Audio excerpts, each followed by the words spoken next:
Well, now that this first family of kings has been brought to an end, a new dynasty. And folks, something that I find interesting, and we'll note this as we go through these studies, Israel will come to have 9 different dynasties of kings reign during their existence. 9 different families. Well, the reason that this took place was because each time that a kingly family would come to power, there was always the hope that things would change. I think that we can understand that even in our society today. Any time that we see any type of changeover in leadership, whether it's in a company, whether it's in the church, if new elders are appointed, if it's in government, whatever the case may be, there's always that anticipation of change. What's going to change? Is anything going to change? Is it going to be good change? Is it going to be bad change? But anytime there's a change in leadership, there's always that anticipation. And what we're going to find as we look at Israel is each time there was a change, there was always an anticipation that things would get better. There was always an anticipation that these new kings would turn the people back to God. Well, what about this second dynasty? Would Baasha turn the people back to God? Well, let's see what the text says. 1 Kings chapter 15, verses 33 and 34. It records in the 3rd year of Asa, king of Judah, Baasha, the son of Ahijah, became king over all Israel in Tirzah, and reigned for 24 years. He did evil in the sight of the Lord, and walked in the way of Jeroboam and in his son, by which he had made Israel sin. Baasha had the 3rd longest reign of any king of Israel, 24 years.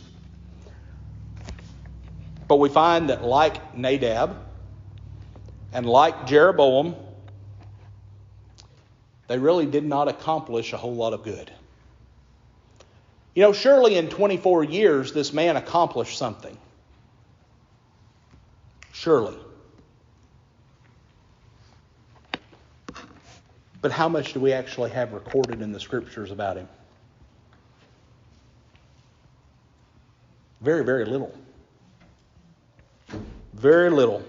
And folks, that is a sad, sad commentary on the reign of a monarch who reigned for that long. You would think that someone who reigned for 24 years had to have accomplished something good. But note what the text says. It says he did evil in the sight of God. He continued in the ways of Nadab and Nadab's father Jeroboam. Folks, that's really all we know about this man. He did evil in the sight of God, and he continued to carry that nation down that wrong path. Well, because Baasha did the same things that Jeroboam did, we find in 1 Kings 16, verses 1 through 4, another prophet comes and brings the same message of destruction to the second dynasty of kings. Notice the first 4 verses there of chapter 16.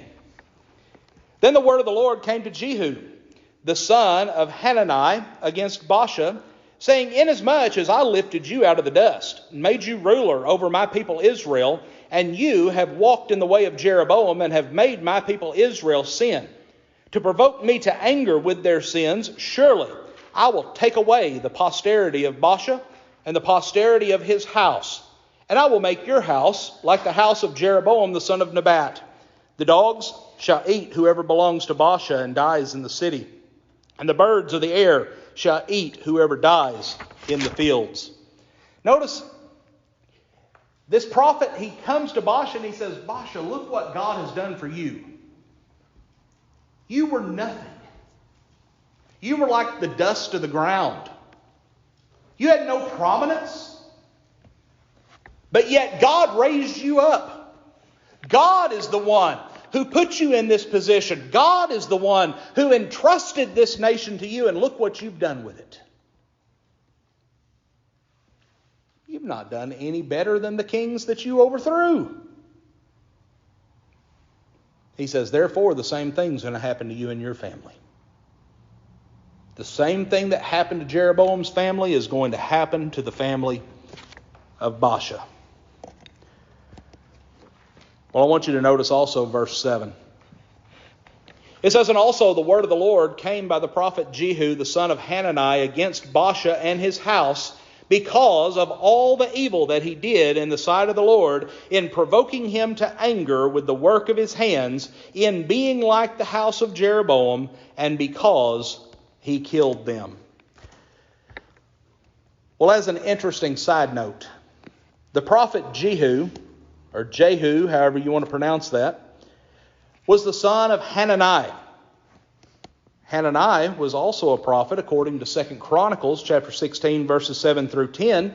And we're going to find that Hanani is going to play a prominent role whenever we get into discussing the reign of King Asa. And so we find, and we've talked about this a couple of times, it seems like each time that there was a king on the throne, that they always had a prophetic counterpart. There was always a prophet of God that God would send to these kings with different messages. And we find a lot of times there's family connections not only between the kings, but there's family connections between the prophets as well. Well, that's what we're going to see here. But something else, and this is something, as I said, that I find interesting. Baasha was a king of Israel. Asa was a king of Judah. So whenever we look at this, Jehu was prophesying in Israel, but his father Hananiah was prophesying in Judah. And so we see that these family lines, they were still able to cross from nation to nation. We're going to see that there were family connections among even some of the kings as we go along.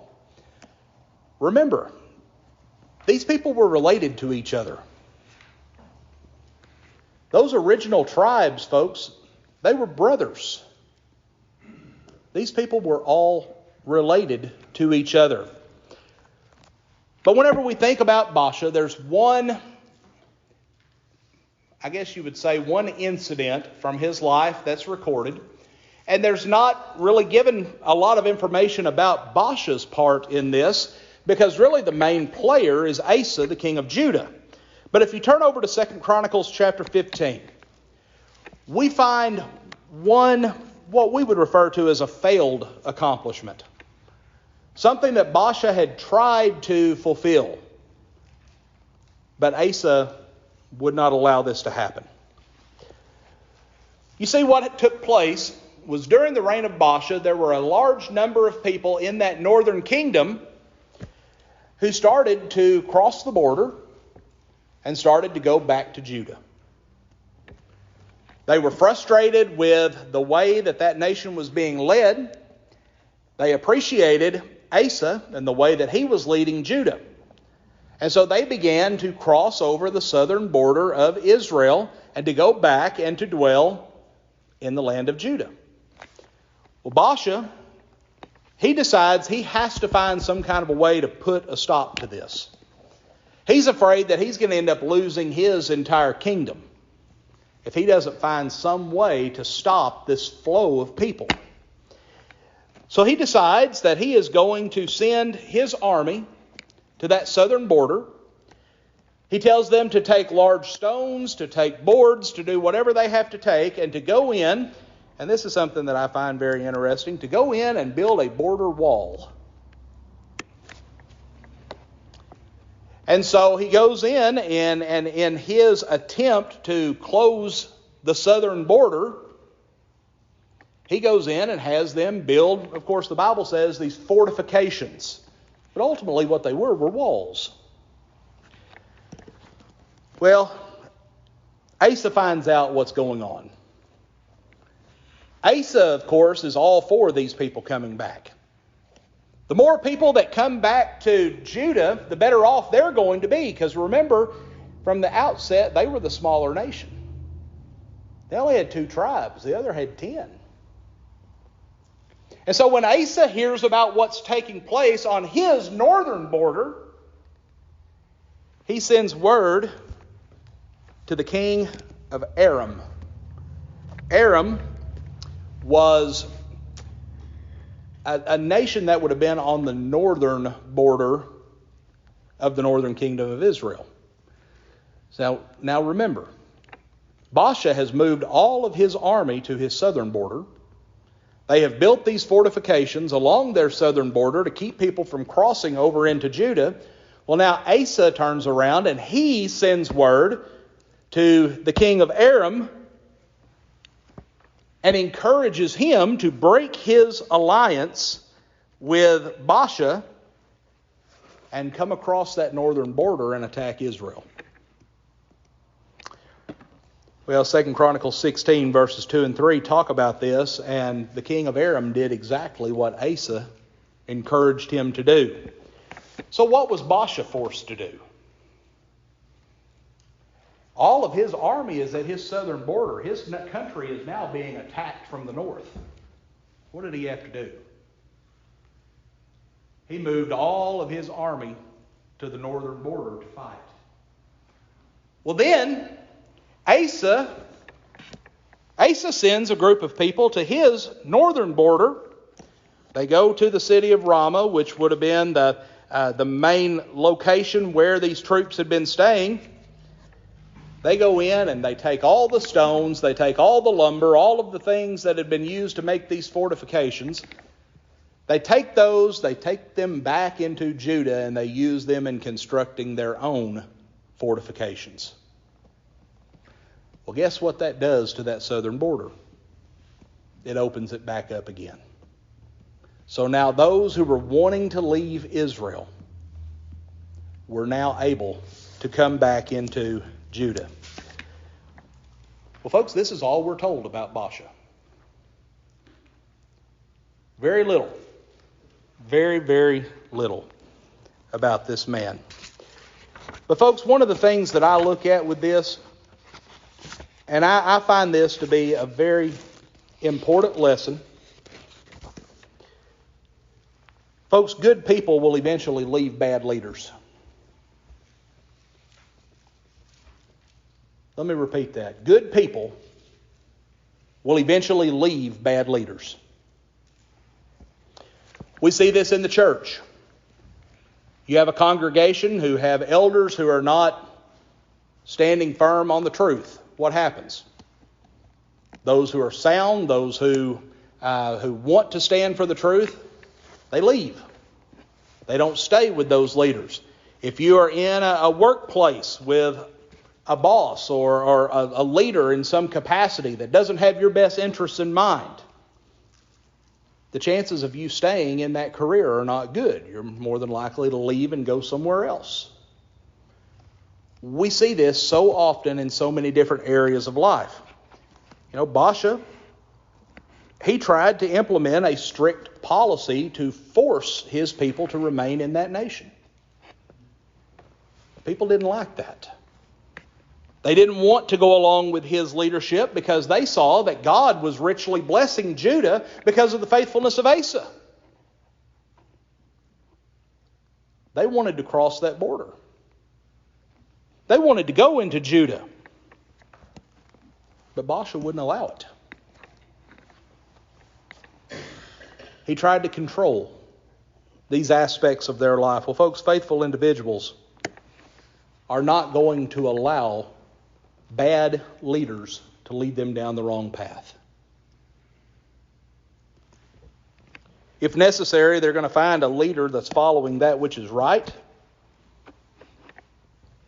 This was initially why they had called for Jeroboam in the first place, because they thought that Jeroboam was going to stand up for what was right, was going to protect them, was going to make things easier, because you remember Rehoboam made things more difficult. Well, they thought Jeroboam was going to be the man that was going to lead them down the right path. Well, that wasn't the case. Well, now they've had 3 different kings over this nation that have continued that downward spiral, and their eyes are beginning to open. Maybe we should have stayed in Judah. Maybe we shouldn't have given up so quickly on the descendants of David. They wanted to go back. Well, once again, we can make so many applications from this point. But folks, those who are truly good people, who are desirous of doing God's will, folks, they are not going to stay with bad leaders. But also another point. Folks, we need to understand that we can learn from both good examples and bad examples. Baasha, yes, he was a new dynasty. He didn't have the family connection to Jeroboam and Nadab. He didn't have that feeling of, well, I have to do what Dad and Grandpa went along with. No, this was a different family, a different group. He knew about the sins of Jeroboam because he's the one that carried out God's vengeance against that family. But yet he, when he came to power, refused to serve God as well. He failed to learn from that bad example. He failed to learn the lesson from what befell the family of Jeroboam. Well, as a result, his family was going to face the same fate. And we're going to find that this is just going to be the second step, as I said, in 9 different, I guess we could call it 9 different steps, 9 different progressions of kings. But we're going to find that even though there was optimism each time that things would get better, we find with each king that came along, they simply got worse and worse. More and more evil. Even though they saw the punishments that were being handed down to their rulers, even though they saw the difficulties that their nation was facing because of what they were doing, even though they were able to see across the border to see the times when God was blessing Judah, they still wouldn't change. They continued to follow those bad examples rather than looking to the example of the good. Well, folks, we need to be very careful of this in our life. Who is it we're following? Who are the examples that we're looking to? Are we looking to those who were faithful to God? Are we looking to those who are strong, faithful Christian men and women? Are we looking to those in the past who stood for the truth? Those who had a great impact upon us? Or are we looking at those bad examples, those bad role models, allowing them to influence us in ways that are contrary to the truth? Those are the questions that we need to ask. Those are the lessons that we can learn from the life of Baasha.